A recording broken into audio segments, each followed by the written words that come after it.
All right, what up, everybody? Sodomike here. It's been a while. I've been a little busy getting married. What up? But today we're going to look at the open beta patch notes for New World. That came out with the open beta, which started on Thursday. As usual, I haven't looked at these, so we'll go through them together and we'll see what we see.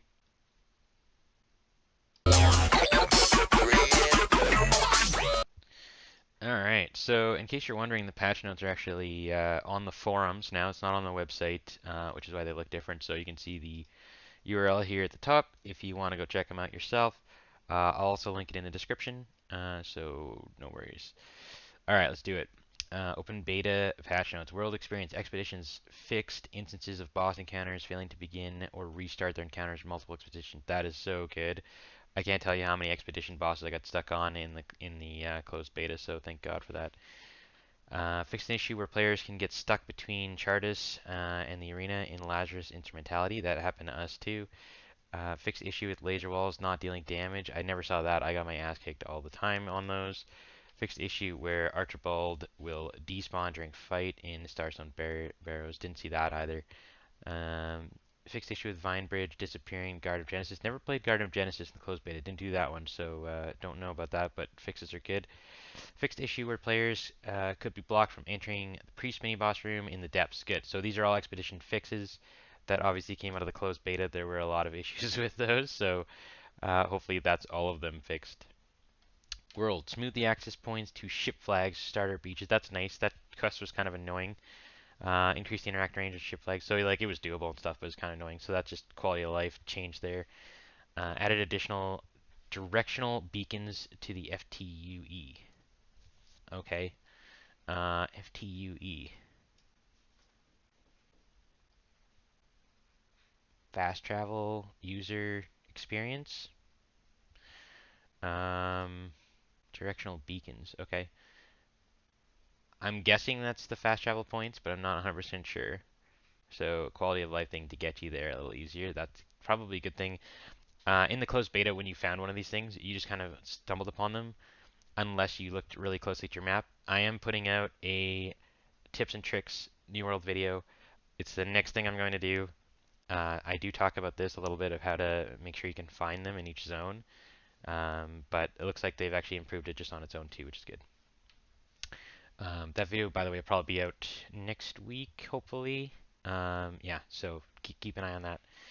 Fixed issues where teleport shrines did not appear on the map compass or have the beacon of light. Okay, so again, making it easier to identify these points. Improved spawn rates throughout the world at locations that were bottlenecking players. Okay, so this is really good. Obviously, nobody wants to be sitting around waiting for mobs. The most obvious one was the big grizzly bear dude that you have to go back and kill like 6 times. First, you gotta like get chests, then you gotta go and kill him, then you have to skin him, yada yada yada. So it's just like huge bottleneck. They are increasing the capacity both in open beta and at release for each server, so you can have a lot more players. So this is absolutely necessary because that's really frustrating for a player to have to sit there around and wait for stuff. So hopefully that's balanced now. Improved lighting of starting beaches at night to be less dark. Okay, people 65 plus couldn't see or something. I don't know. No, just kidding. Quests. Fix multiple quests across the world that were causing bottlenecks. Okay, that's good. Again, bottlenecks are annoying. Please don't have any. Fixed issue where players could become locked while interacting with certain lore nodes. Interesting. That never happened to me. I did have some stuff where I couldn't attack, so maybe it did happen to me, but I don't think it was around lore. Updated text descriptions for an unpleasant task to direct players to the correct watchtower. Okay, that's good because running around going to the wrong place is super annoying.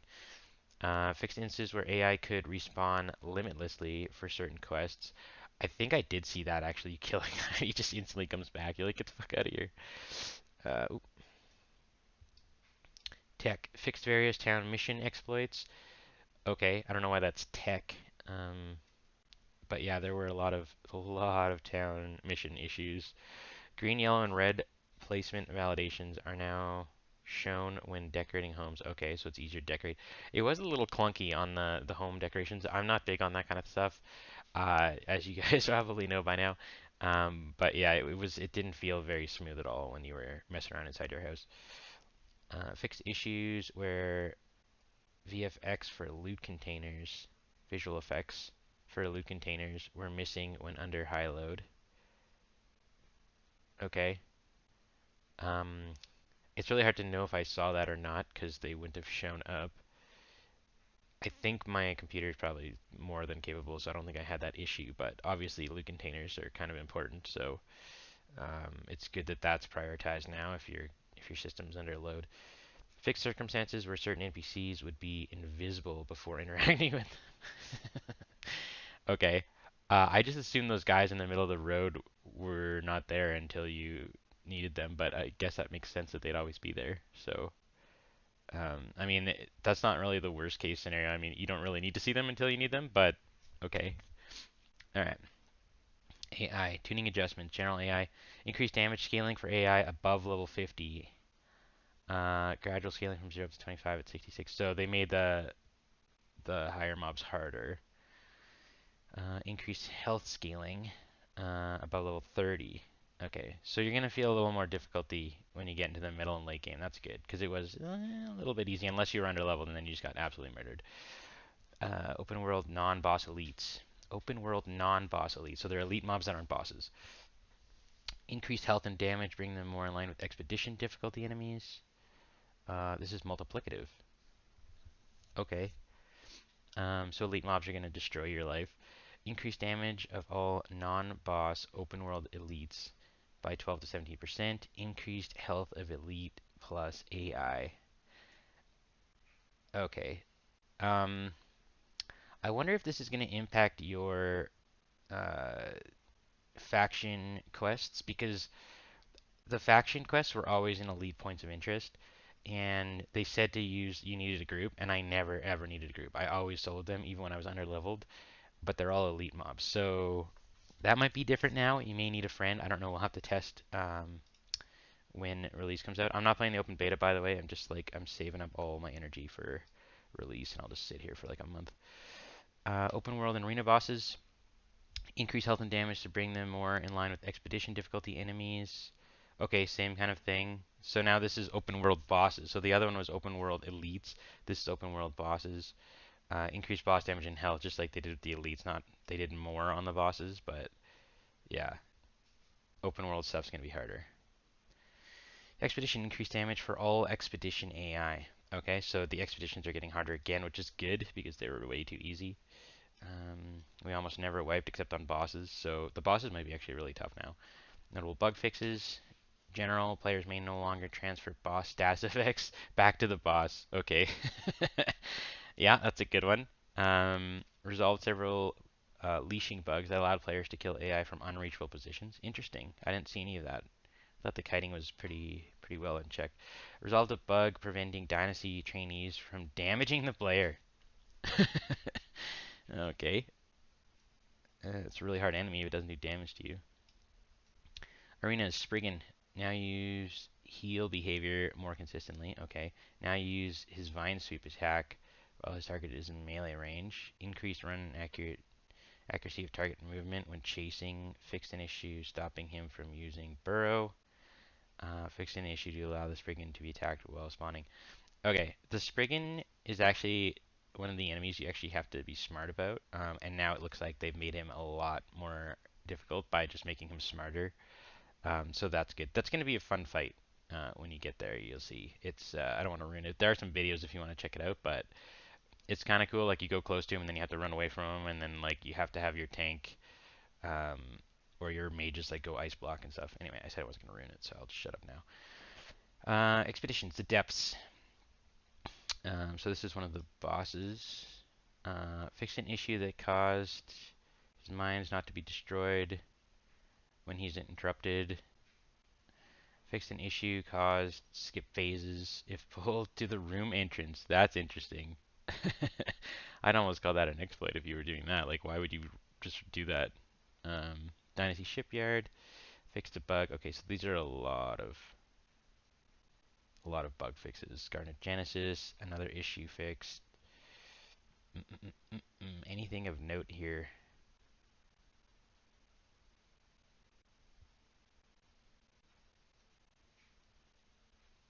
No, pretty much just making the bosses smarter, fixing issues that made them too easy. basically in every expedition: the Depths, Dynasty, Garden, Starstone, and Lazarus. So a lot of expedition bugs coming out of the closed beta test.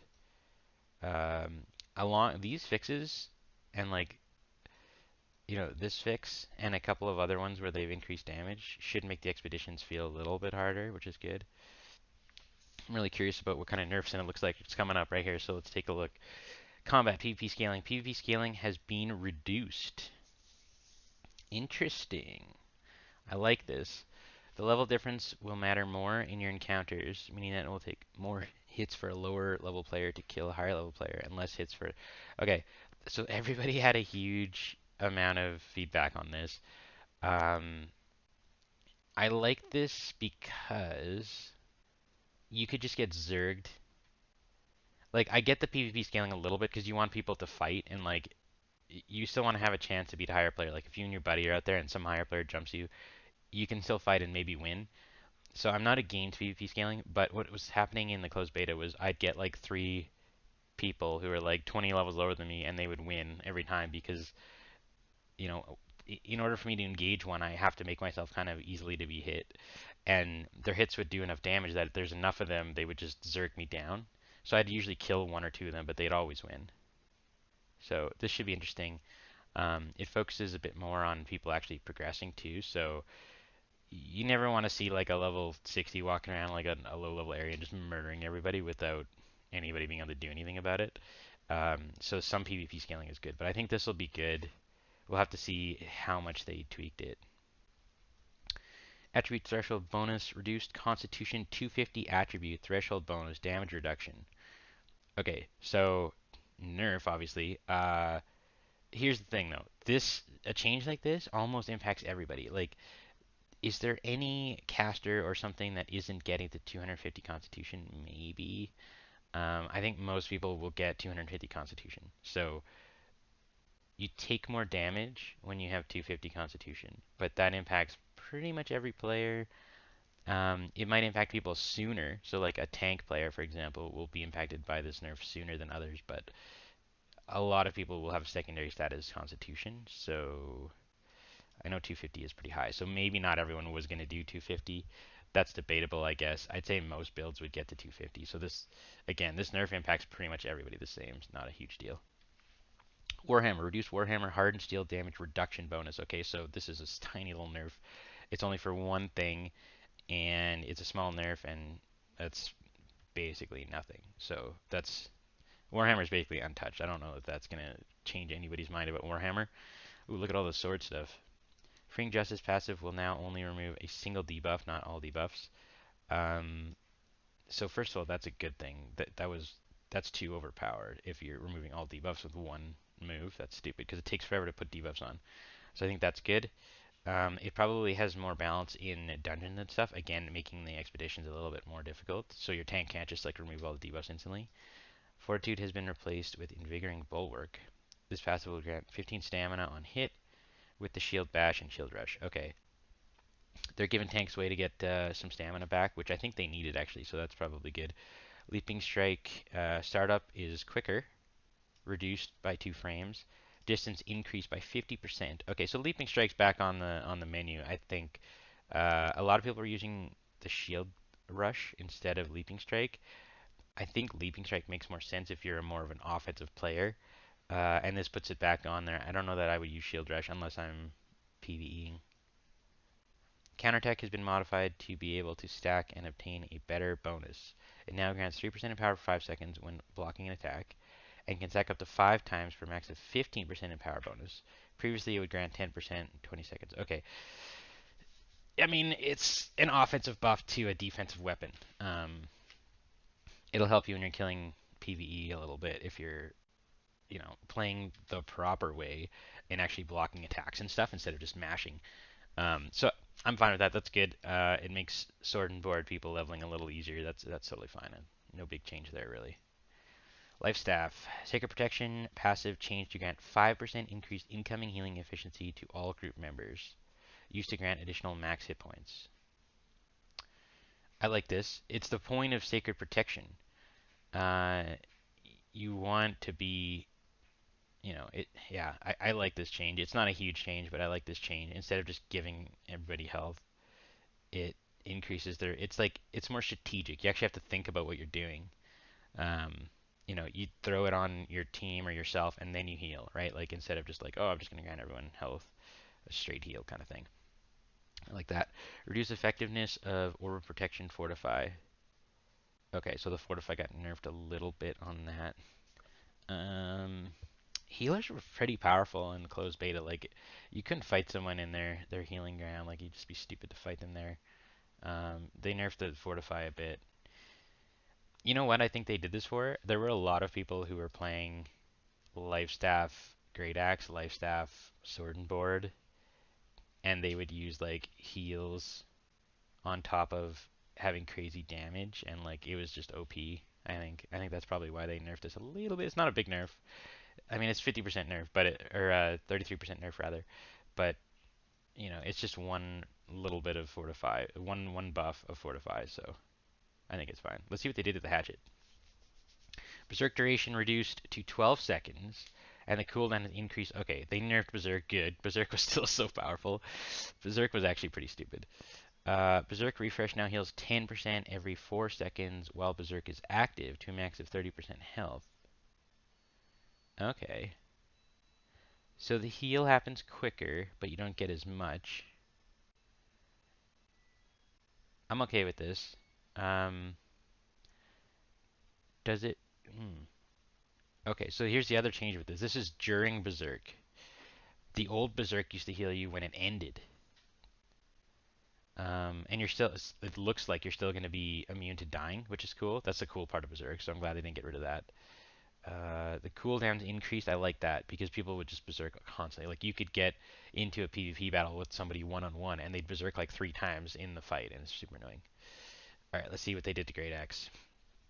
Reduced effectiveness of Gravity Well, Unyielding Fortify. Okay, so they've nerfed the Fortifying Great Axe. See what I was talking about, like Life Staff Great Axe? So you're not going to be as tough anymore. That's fine.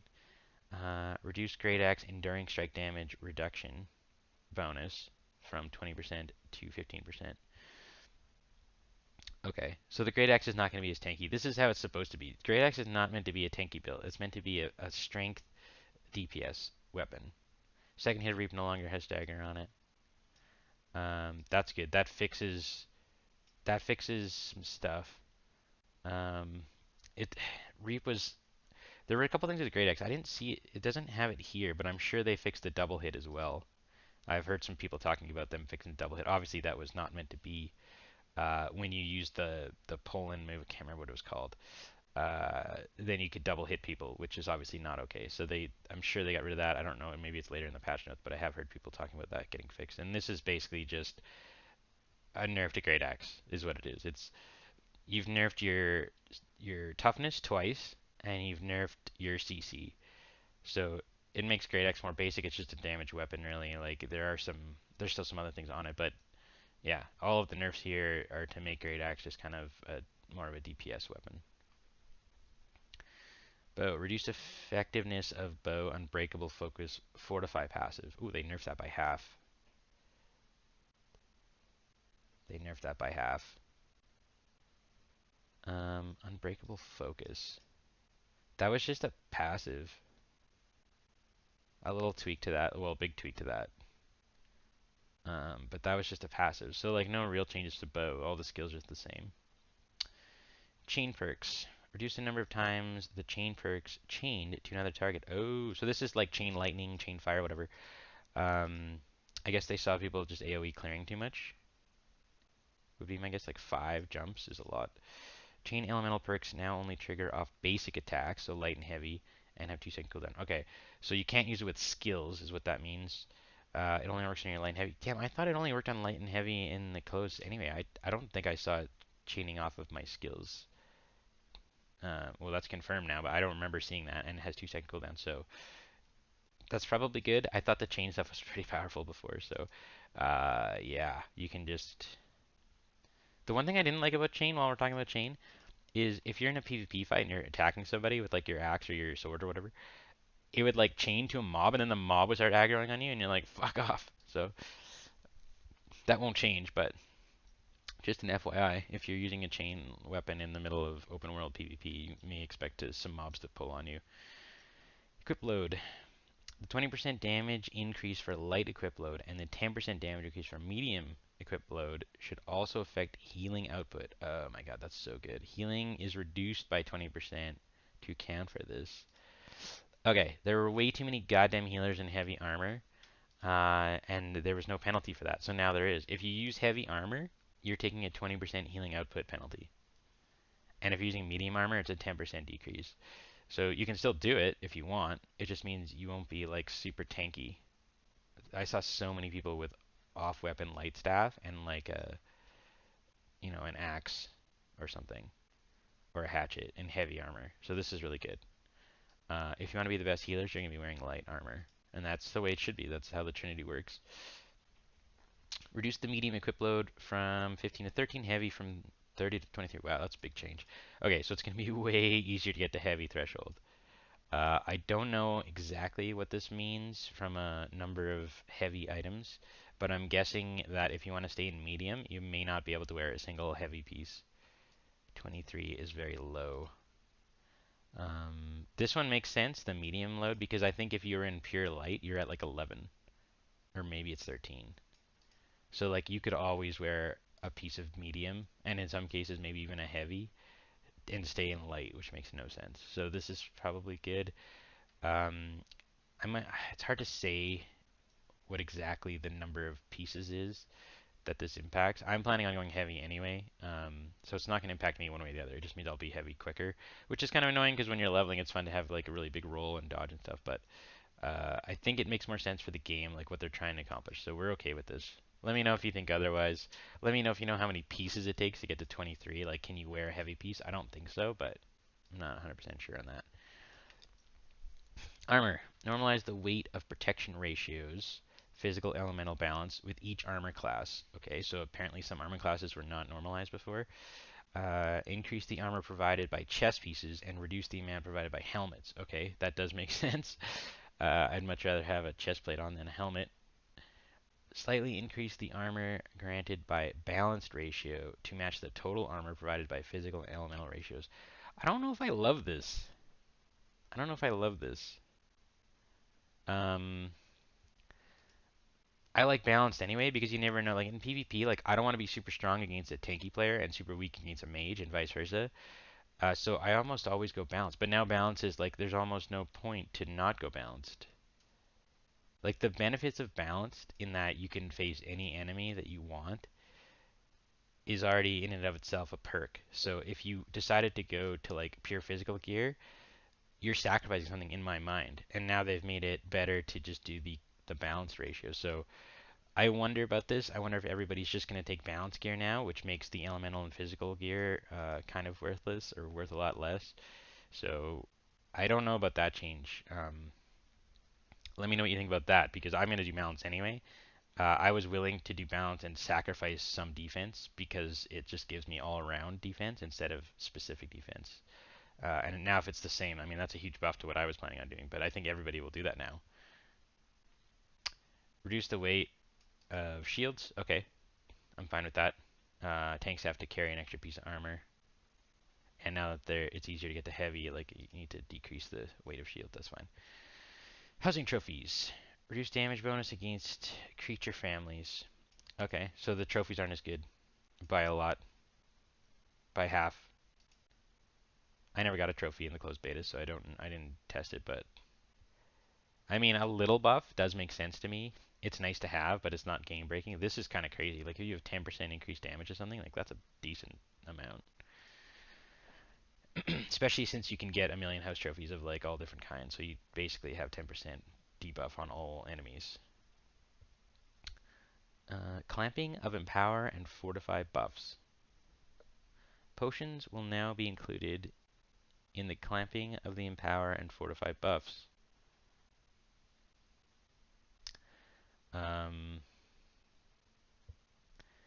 I know what the fortify buff is. I don't know what clamping of empower is. Potions. I don't know what that means. I guess we'll find out. Let me know if you know what it means. I don't know what that means. There we go. Down a little bit here. Elemental damage consumables. Updated duration from 3 minutes to 30 seconds. Okay. That's a huge nerf. Elemental damage consumables. Update the effects and consumables from 10, 15, 25 to 9, 12. Were people actually using these? Like, I never understand this. Like, do you have enough slots and like, do you? It's just such work to like use potions, and now it's like, oh my god, I need an elemental damage buff potion to put on my weapon, and it's only gonna last 30 seconds. I'm gonna kill like one mob and then have to do it again. That just sounds like work to me. I never use this crap, but obviously people were because they nerfed the shit out of it. Creature family absorption consumables. Again, it's like, oh my god, I'm gonna fight an angry earth mob that hits really hard. I'm gonna drink this, and it's gonna last 20 seconds. By the time I'm done drinking and I close my inventory, it's already down to 18 seconds. I don't know. They nerfed the shit out of all these. 2 minute cooldown for a 20-second buff, and you have to consume it. Like, it doesn't even do much. I don't get it. I don't get this. Like, are you honestly popping potions every 2 minutes to last 20 seconds? I don't know. I wonder about these things. I don't know how many people are going to be spending their time even thinking about it. Never mind making them, never mind buying them and bringing them and using them. And I don't get it. I don't. I think those potion buffs were fine because like if you're going to go through the effort of actually carrying that much crap on you and drinking them all like every 5 minutes, then you should get a buff from them. But obviously they disagree with me. Hope you weren't going to be an alchemist. Update the duration of Oak Flesh Bomb, Gemstone Dust Consumables. Nerf again. Nerf. Increase effectiveness. Okay, so they buffed the effectiveness, but they decreased the amount of hits and how frequently and how long they last. Okay, I don't get it. I don't know why anybody's going to be using this, but... Ooh, siege turrets. This should be interesting. Oops. Sorry about that. Where were we? I went too far. Damage consumable. Siege turrets. Increased explosive cannon damage. Okay. Not a lot of people using the cannon. They were mostly using repeaters. Capped repeater max damage fall off at 90%. Okay, so they hit for more at long range. Repeater damage fall off now starts at 80 meters instead of they're buffing these. This is crazy. Siege weapons damage is now being mitigated by armor. Okay, there's the nerf to siege weapons. That's good. Oh my god, increased damage. Interesting, interesting. Maybe they thought the siege weapons weren't helping people hold against enemies enough. Like there's a lot of flip over. But I mean, both sides can build siege weapons, but usually the defensive side has the advantage, right? Um, it's interesting that tanks won't be hurt as much. Like I'm happy I'm going heavy armor. But the siege weapons are going to be absolutely just savage. They're already savage. There's less drop off, so like you can just murder people from long range and their increased damage. Like anyone in light armor is just going to get absolutely fucked up by this. Reduced effectiveness of Arcane Blessing lifestyle buff. Corrupted enemy absorption. That's interesting. Uh, Arcane Blessing is not going to help you with corrupted enemies hardly at all anymore. It used to be 20%, now it's 5%. Yeah, they're making the corrupted enemies harder, which makes sense. It's supposed to be like the hardest part of the game. Perks: Fortified Recovery Effectiveness reduced, Keenly Fortified reduced, Mortal Fortification reduced. So basically, all of these perks and the lifestyle buff, which you get from the town, by the way, if you're wondering where that comes from, that's something that your town would do. Like if you live in that town, you get that buff. Same thing with these, I believe, the perks. Yep. So nerf, nerf, nerf. It was the last thing people did anyway in the town projects. So I wonder if that will make it even less likely. Healing potions. Increase base health gain from health potions. Okay, that's nice. Decrease the amount of health gained from the potions based on a percentage of their max. Okay, so potions used to heal you for a flat amount plus a percentage. And now the flat amount is higher and the percentage is cut by like half, more than half. What does that mean? It means earlier on in the game you're going to heal for more, and later on in the game you're going to heal for less, is how I read this. Because that's a huge difference, and your health goes up a ton when you get a lot of constitution. So that means tanks will be less tanky in PvP.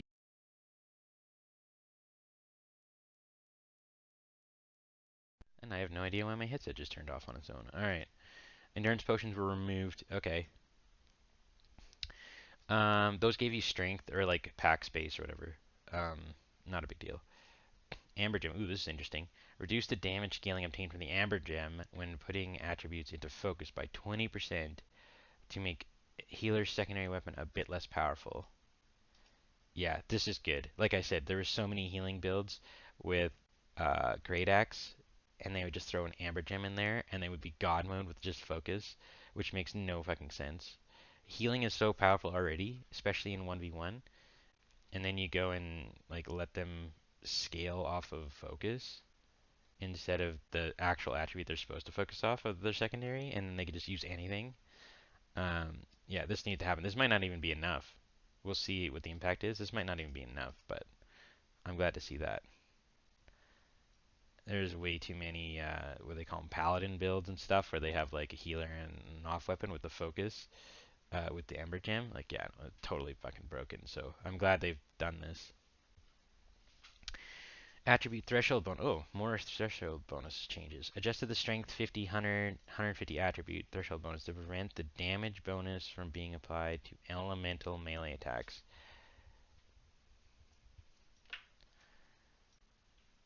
Okay, so the damage buff you get from hitting strength 50, 100, and 150 is not going to scale if you put a an elemental conversion gem in your weapon. Like the one issue I have with all these gem changes is like they keep changing what the gems do, and now like there's almost no gem that actually really does much of anything, unless you're trying to get like the taunt gem. Like the Carnelian gem is the only one that makes any sense because it actually taunt stuff. Everything else is kind of like whatever. And for me, I'd much rather have a weapon without a gem slot, which is stupid because you have this whole stone cutting thing that does gems and mining and all that stuff, and it's supposed to be good, and I don't really get it. Like most of the gems are fucking useless in my opinion.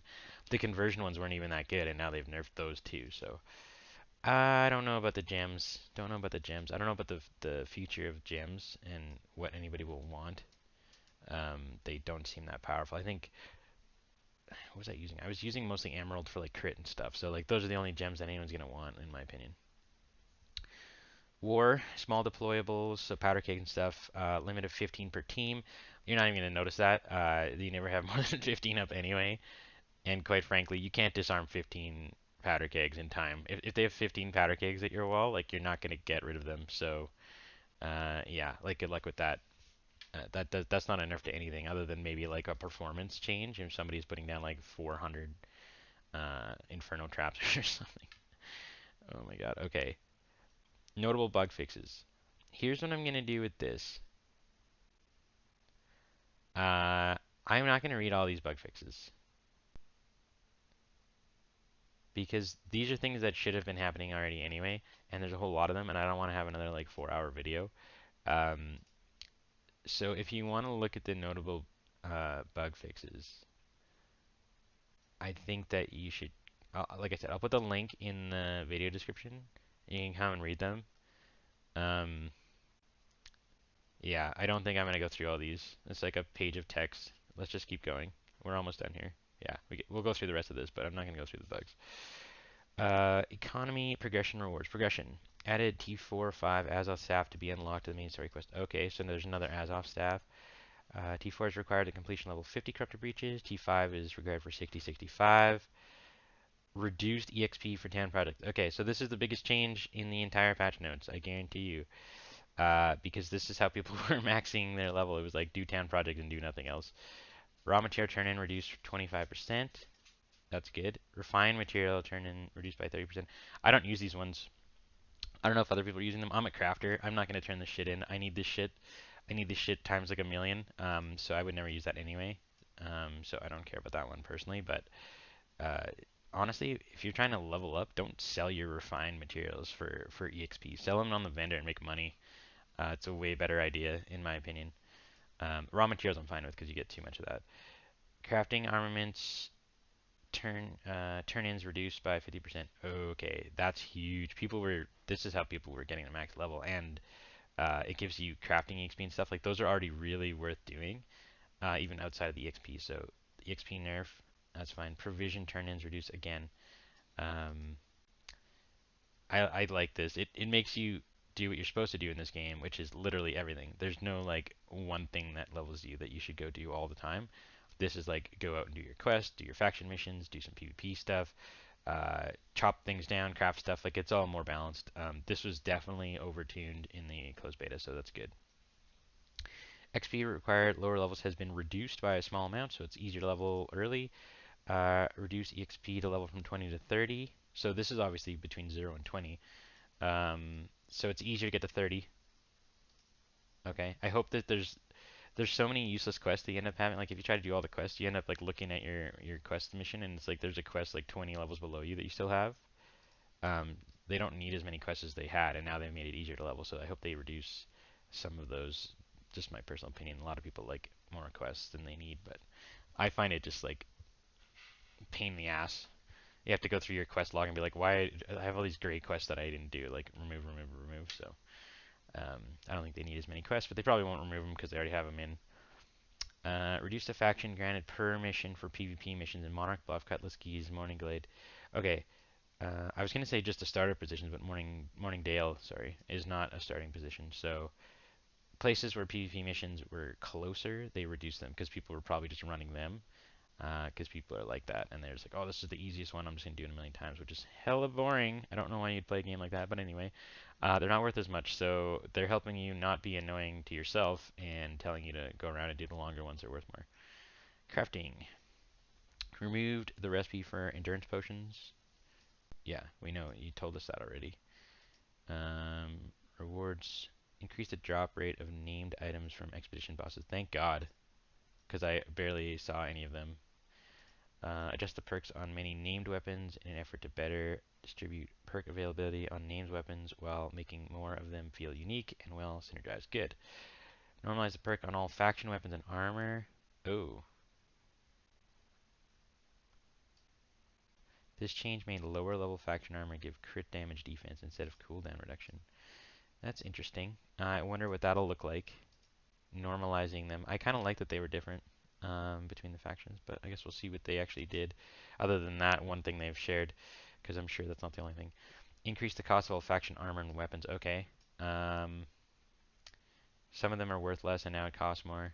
It's going to be harder to get faction armor and weapons, which is probably good because everybody gets that pretty much. Like they just go straight to that at 15. Remove socketed gems from all faction armor. Okay. You have to go and buy a gem, so that's good. But I mean, again, gems are kind of eh.